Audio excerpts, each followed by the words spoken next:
Well, hello today on halfway through January 2026. I'm recording this on the 15th of January. My first new YouTube video. So welcome to anyone new watching this and thank you. And please do take a look at all my other videos on YouTube if that's how you're watching this. But today, the reason for wanting to get this video recorded is following on the announcement of new US food dietary guidelines, which is a massive change to what's ever been announced before in the US or the Western world. And I would just love to see this be followed through into the UK, although I'm not overly optimistic at the moment, but I guess we have to wait and see. I think we ought to take a step back actually and just think about how we've reached this place. So before I sort of go into the details, and I'm going to share my screen and show you what the new pyramid looks like in the US food pyramid and healthy dietary guidelines. I just want to give a little bit of background. So last summer, Robert F. Kennedy Jr. was appointed the Health and Human Services Secretary by Donald Trump, so HHS. And this was a very exciting point for me to see exactly how his policies are going to play out because I'm very much aligned with his way of thinking. And I can only see the work that he wants to do as being really positive from a health point of view. So it's wonderful to see that 6 months later, or however much later it may be, that in that space of time, already have these new dietary guidelines and this new food pyramid that was announced on the 7th of January. That's pretty rapid. I can't imagine anything being introduced so quickly into the UK. But in the UK, by the government, because we spend so much time pandering to big food and big pharma. And that is why I like the changes that are taking place in this space in particular that I'm talking about in the United States, because that is certainly what is not happening over there. The whole purpose of these new guidelines, which I'm about to share, is really to halt the progression of chronic disease and obesity that is completely and utterly out of control in the US. It's completely and utterly out of control in the UK. And unless we take a really firm grip on what we are eating together with our lifestyles, but very much looking at what we're eating. It doesn't matter how much money we throw into medical interventions, how much money in the UK we throw into the NHS. Nothing is going to change and things are going to get worse and worse and worse. So I'm going to quickly share my screen because I've got this on my screen. Hopefully you can see this. Just excuse the background, that was taken in India. But this upside down food pyramid is what it's all about. Now, what are we seeing here? What we have at the top, basically, the whole diagram is about promoting real whole foods. Forget processed foods. They are really, well, I was going to say nowhere to be seen, but if you can see my cursor, it's this little bit at the bottom. So let's just talk about this bit. So this is whole foods. This is showing good animal proteins, whole dairy, nothing skimmed diet-wise here. Lots of vegetables, lots of fish, good fats, healthy fats. Butter is on there as well. There is fruit on there. I like the fact that actually, if you were to look at this diagram in what they're showing in abundance and less abundance, you've got grapes and bananas down here that I'm going to go on and talk about, but you've got lots of colour on here. You've got animal foods, you've got meat, you've got mince, you've got cheese, you've got chicken or turkey, whole milk. It's clearly spelt out that that's whole milk.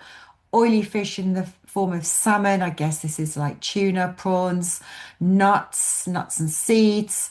Avocado, I consider this to be olive oil on here. And at the very, very bottom, grains, but it is very, very clear it's talking about whole grains. Now, I'm just going to stop sharing my screen. And I am going to read my notes. I'm just going to talk through the main highlights that have been pointed out here. This is what I've written in my blog post that goes alongside this, that will be on my website, Peyton Principles. So, what has changed? Well, the food pyramid has been turned on its head. Instead of at the top, in abundance, high levels of starchy, refined carbohydrates, these are now at the bottom of the pyramid, but they're not starchy and refined. It's very clear that it says whole grains. And whereas all fats used to be at the very pinch point at the top of the narrow pyramid at the very, very top, and it showed donuts and cookies in the same category as oils. So therefore, olive oil, in my view, grouped together with a donut and a cookie, you can now see that, we've got good fats, healthy fats at the top of this pyramid. A donut and a cookie are nowhere to be seen on this pyramid at all. As a nutritionist, I've written here that it is absolutely a joy to behold seeing this information. At last, a major government promoting real food and not pandering to the food industry, who will desperately be disappointed in these guidelines because this long term can affect their profits. And we need to get back to real food. You can see from the diagram that animal proteins, meat, fish, eggs, dairy like cheese, full fat yogurt and milk, vegetables, most fruits, nuts and seeds and olive oil are shown in abundance. The more sugary fruits like grapes and bananas, I would have added in here some tropical fruits like mangoes, for example. I would have put them in the narrow section where they are. I think they've been put down in their narrow section because actually they are more sugary. So whilst they are a natural food and we don't want to be promoting cookies, we want natural fruits, but just to be aware that they contain more sugars. And the fact that whole grains are separated, there is a clear line of distinction here between what is above it and what's below. And below that, in this very pinch point of this pyramid, upside down pyramid, in this smalling section are whole grains only, and it's very clear that they're showing bread and looks like a bowl of porridge. Doesn't exactly look like processed cereal down there. So my positive points of interest in the guidelines that you can find on the internet, the government, US government guidelines for real food, is first of all, choose nutrient-dense foods of protein, healthy fats, vegetables, and fruit. Meat should be unprocessed. This is written in the guidelines to go alongside this illustrated pyramid. Meat should be unprocessed. So eat a pork chop, eat a lamb chop, eat a steak, but choose those over, for example, sausages and burgers, over hams and other processed meats like that. The guidelines for protein consumption are really, really high. And this is really good. And I'll explain in a moment why. Now, I always advise to choose to work out what your protein needs are by looking at grams per kilo of your body weight. Now, they've been very specific that protein consumption should be 1.2 grams to 1.6 grams per kilo of body weight. What does that mean? Well, if you weighed 60 kilos, you might weigh more than that, but just say you weighed 60 kilos, you would need between 70 and 96 grams of protein a day. That actually equates to 3 average portions of meat or fish. Now, most people are getting way under that amount of protein per day. One reason why that's very beneficial is it's very satiating to the body. The more protein you consume, it fills you up in a good way, keeps you fuller for longer. It will stop you wanting to reach for sugary or unhealthy snacks in between meals. The other reason why we need these protein intake is because it's needed for the repair and the renewal of all cells and tissues in the body. We need protein to keep up our bone density, for all our collagen and connective tissue. It's important for making neurotransmitters like serotonin, for making enzymes that keep the body functioning. So we need protein for lots of reasons in the body, and the guidelines to Very, very clear. So you can work this out for yourself. That's a very good thing to see. Choosing full fat dairy, none of this low fat rubbish at all. Full fat dairy. I'm always going on about choosing full fat Greek yogurt. Don't choose low fat. That's a nonsense. We don't need to do that. And it's very clear that you shouldn't choose sweetened yogurts, the ones that have been flavored, because of course the sugars are not good for us. There is a clear section on supporting the gut microbiome. As a gut specialist, I am thrilled to see this information. It makes it clear that we need to be supporting our gut microbiome, and the way we support the beneficial microbes is choosing vegetables and fiber-rich foods, plant foods. And it's very clear that processed foods and sugary foods are going to be destroying and have a negative impact on our gut microbiomes. That's wonderful. Whole grains only included in the diagram, and there is an explanation to significantly reduce white refined carbohydrates like cereals, processed cereals, and bread. Sorry, cornflakes and frosties and all the rest of it, because at the end of the day, they are rubbish for our health and they shouldn't have any place in a healthy diet whatsoever. Clear guidelines to avoid processed foods, not limit, avoid processed foods, explaining what these sorts of foods are. Limiting artificial sweeteners and chemicals like artificial flavors, and other additives. I could go on to talk about those like emulsifiers, but they're the ones that are more likely to be found in your processed foods. But these artificial sweeteners are found in many, many drinks, and people choose them thinking they are healthier. We do know the research shows that they make us hungrier, wanting to eat more, wanting to consume more sugary foods, and artificial sweeteners in the main do destroy beneficial bacteria. So best to avoid those as much as possible. Clear guidance to avoid sugary drinks and to limit fruit juices for very obvious reasons. And an explanation of how to identify sugars in any foods. Whilst it's saying avoid all processed foods, let's be honest, there will be times we're going to pick up a carton of soup, for example, in the supermarket when you don't have much time. And being aware that whilst you're going to choose hopefully the ones that are the least processed, you can pick up that carton and now it's helping you identify sugars in foods, because it's telling you what to look out for on the carton, because often these sugars are hidden in the labels.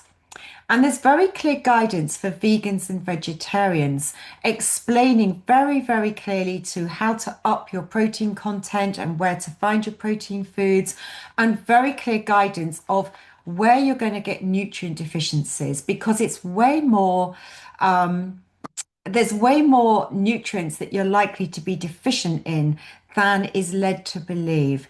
And it's actually giving you a list of those and suggesting that if you're not very careful, you are going to need to supplement. So that's very positive, because we do need to look after the health of vegans and vegetarians. And it is not just about thinking it's all to do with processed foods. So there are some disappointing aspects to the guidelines. So I do want to say this is brilliant. However, these are the areas that I've picked out that are disappointing. There is still talk about calories and portion sizes and calorie control. Counting calories is outdated and unnecessary. The research is out there. And if you're choosing real foods, and that's your focus, you don't need to count calories, and it is not going to help you from a weight control point of view. So that's very disappointing. There is no concept of three balanced meals a day, how to get really a balanced meal. There is a little bit of promoting snacking in the guidelines. And actually, there is a section of how you would snack by eating vegetables and fruit throughout the day. Well, I know if you choose vegetables and fruit as a snack, that's way better than eating biscuits and cake or a package of crisps. However, we don't really want to be promoting snacking. And it's not beneficial to health to be continually eating throughout the day for lots of reasons. So whilst fruit and vegetables is better than other foods, the word snacking in there isn't positive in my rule book. Sadly, only healthy fats have been promoted. And brilliant that they have.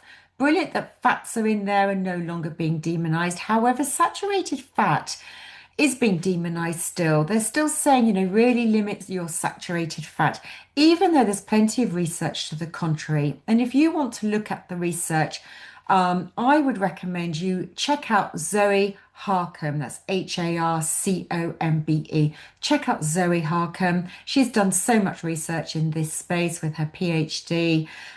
Great source of information on fat. So that's a little bit disappointing there. Oils are grouped together, but it's not made clear that olive oil is the one to choose when we look at oils, and you really shouldn't choose seed oils or vegetable oils because they are highly processed and pro-inflammatory to the body, whereas olive oil is health promoting to the body. However, it was interesting to read or to see butter in the pyramid, but also to read that butter and beef tallow are recommended. Amazing.